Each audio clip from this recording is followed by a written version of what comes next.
À l'arrivée de Claude Pianetti en 1995, Vidauban, c'était ça. Un hôtel de ville totalement obsolète, des locaux des services techniques plus aux normes, une police municipale de 2 agents ne disposant pas d'un accueil digne du service public, une église éventrée et fermée au public, un cimetière plein ne permettant plus d'accueillir dignement les défunts, une place de la mairie pourtant vitrine du centre-ville servant de parking anarchique, ou encore une traversée du centre-ville en voiture représentant un calvaire digne des embouteillages du périphérique parisien. Sans jeter la pierre, ce ne sont que quelques exemples du constat de l'époque. Avec force et détermination, plus de 20 ans plus tard, avec plus de 12 000 habitants, Claude Pianetti et ses équipes ont fait de Vidauban le chef-lieu du 23e canton du Var, deuxième commune de la Dracénie derrière Draguignan, mais surtout une ville ancrée dans le XXIe siècle, dynamique et attractive. Grâce au partenariat que Claude Pianetti a su construire avec le conseil départemental et la communauté d'agglomération dracénoise, et au travers d'un travail constant des équipes d'élus et des agents municipaux, une politique ambitieuse de travaux de rénovation et de création d'équipements a ainsi permis à Vidauban de se doter de toutes les infrastructures indispensables au bien-vivre de ses habitants. Mairie totalement refaite et agrandie pour un meilleur accueil du public, nouvel hôtel de police, salle polyculturelle pouvant accueillir 1000 personnes, 4 écoles, une crèche, collège haute qualité environnementale, médiathèque communautaire, base nautique, stade de foot, stade d'athlétisme, gymnase, piscine, EHPAD pour nos seniors, église Saint-Jean-Baptiste rénovée, place Clémenceau devenue piétonne, déviation pour le contournement du centre-ville ouverte en 2009, ou encore création du barreau reliant la route nationale et la route de la gare Freinet en 2013. Mais il restait encore tant à faire. Ainsi, fidèle à son ambition, Claude Pianetti s'est engagé en 2014 avec une nouvelle équipe pour poursuivre son action afin de développer et faire rayonner Vidauban.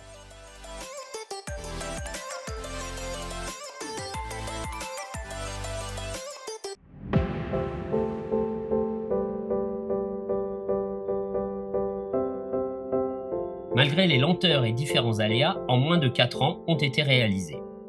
L'extension du bâtiment de la mairie pour créer de nouveaux bureaux et améliorer l'accueil du public, le développement des différents services administratifs en ligne s'est traduit notamment par la création de l'espace famille du pôle jeunesse, de l'espace abonné du service de l'eau, du blog de l'accueil de loisirs et d'une application pour smartphone.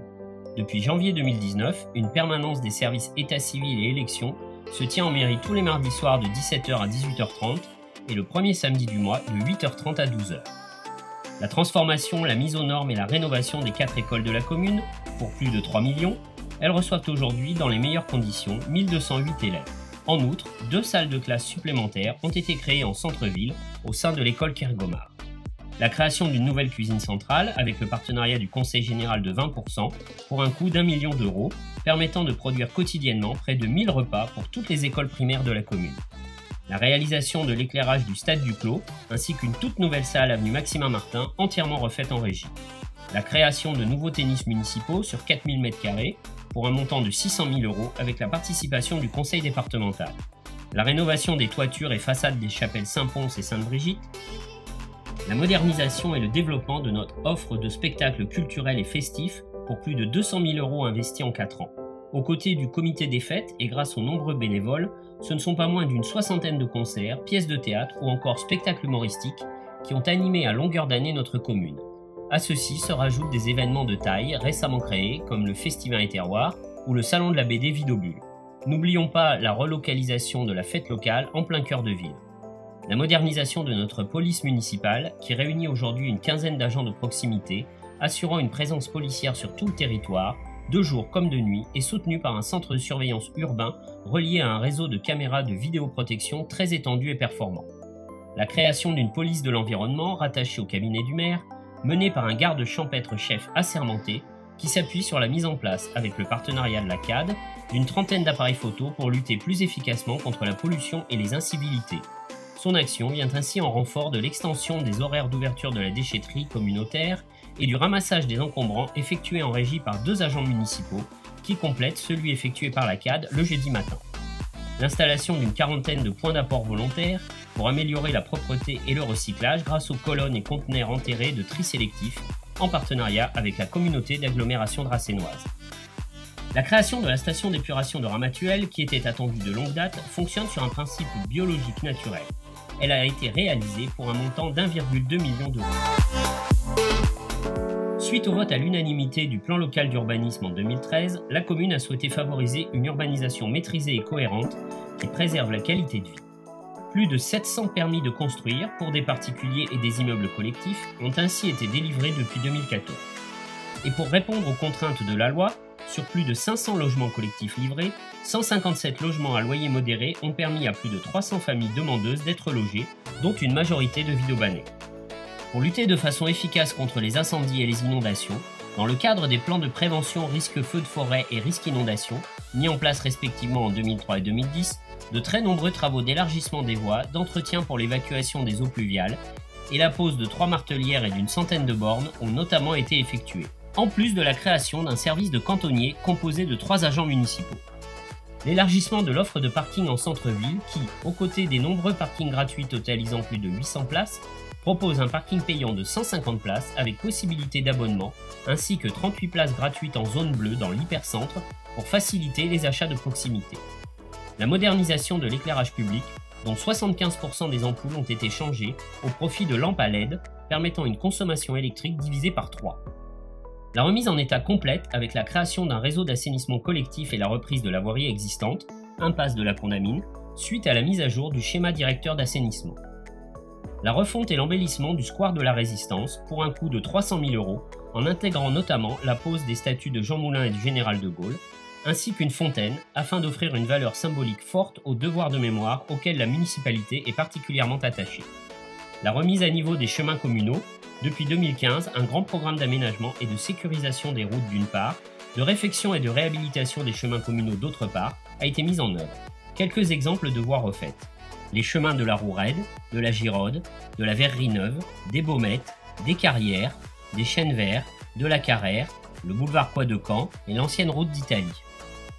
La création du rond-point des Blailles pour 1,2 million grâce au partenariat avec le conseil départemental afin de sécuriser cette ligne droite accidentogène et desservir la future zone d'activité économique et les quartiers de Chaumes et Ramatuelle.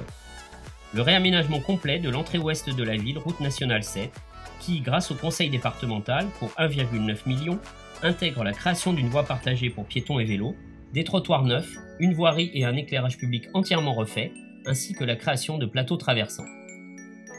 La rénovation complète du cœur et des entrées de ville, pour 9 millions d'euros, intègre les réseaux et les trottoirs et a débuté par l'impasse de la République et les rues de la République et du Docteur Fenouil. Elle comprend aussi la création d'une voie nouvelle et d'un parking entre l'avenue du Président Wilson et l'avenue Maximin Martin. La création du parc de loisirs Dracénie-Provence, grâce à la CAD pour 3,5 millions. Pensé il y a plus de 20 ans par Claude Pianetti, il participe depuis son ouverture au rayonnement de Villeauban en étant une véritable porte d'entrée de la Dracénie.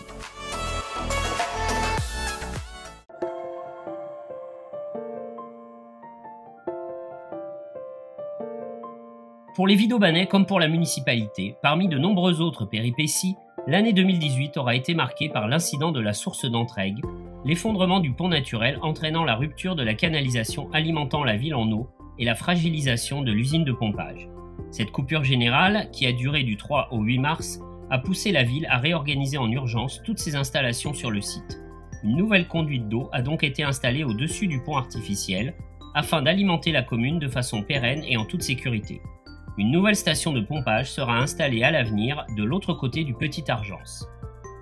Des difficultés qui n'ont pourtant pas entamé la détermination de Claude Pianetti et son équipe à poursuivre leur action afin de réaliser leurs engagements.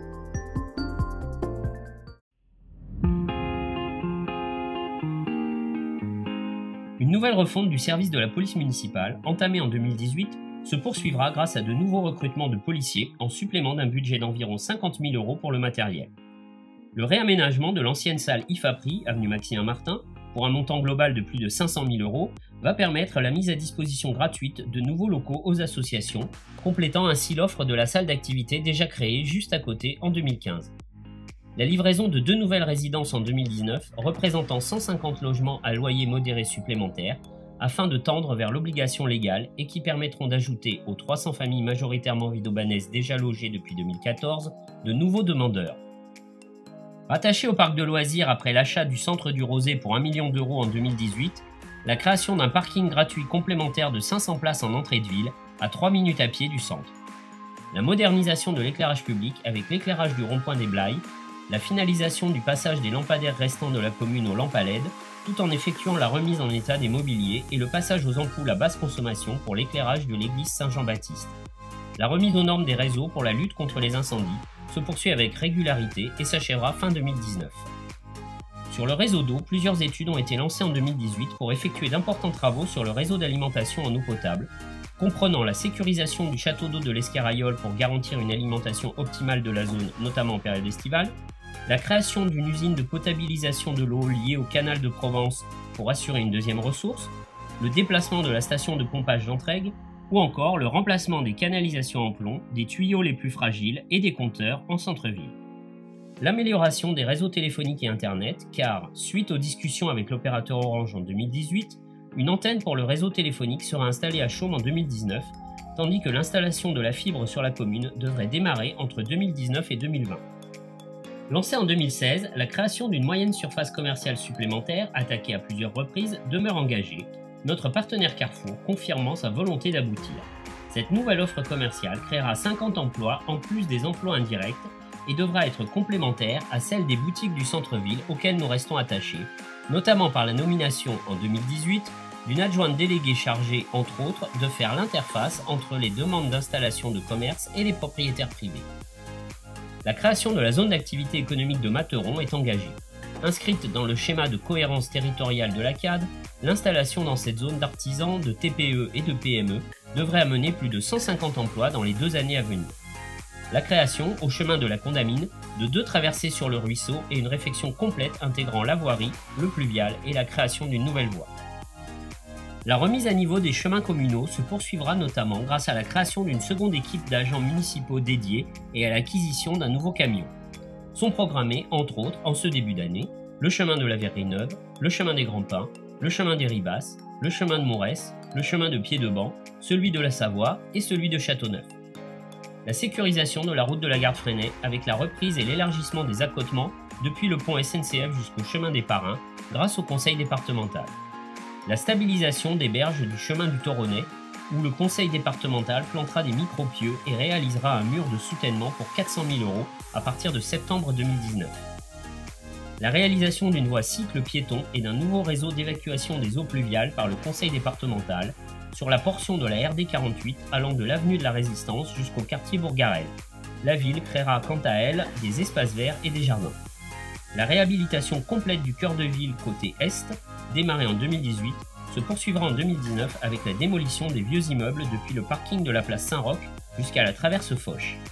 Cela permettra d'aérer totalement l'espace en créant une esplanade qui constituera un nouvel espace de vie, permettant la promenade, l'extension du marché dominical l'été ou tout autre commerce éphémère.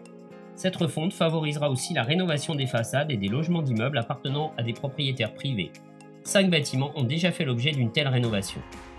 La reprise totale des réseaux d'eau potable et d'assainissement ainsi que toute la voirie de l'avenue Maximin Martin jusqu'à l'allée des Fermiers. Enfin, la création de la résidence seigneuriale, avec son pôle médical assurant des permanences, est aujourd'hui en bonne voie. La démolition des bâtiments de l'ancienne école Henri Michel, effectuée en 2017, nous permet d'être prêts pour les premiers coups de pioche en 2019, pour une livraison entre fin 2020 et début 2021.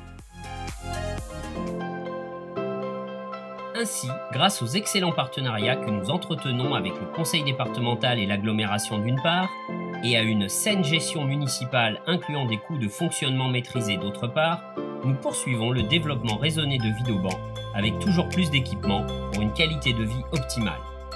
Sur ce seul mandat, ce sont plus de 22 millions qui ont ainsi été investis. Notre désendettement s'est poursuivi de 10%, ceci sans augmenter vos impôts qui se situent largement sous la moyenne des villes de même taille. Parce que Claude Pianetti est un maire bâtisseur qui dit ce qu'il va faire et qui fait ce qu'il a dit, avec 80% des promesses de 2014 d'ores et déjà tenues, notre fin de mandat s'annonce sur des chapeaux de roue.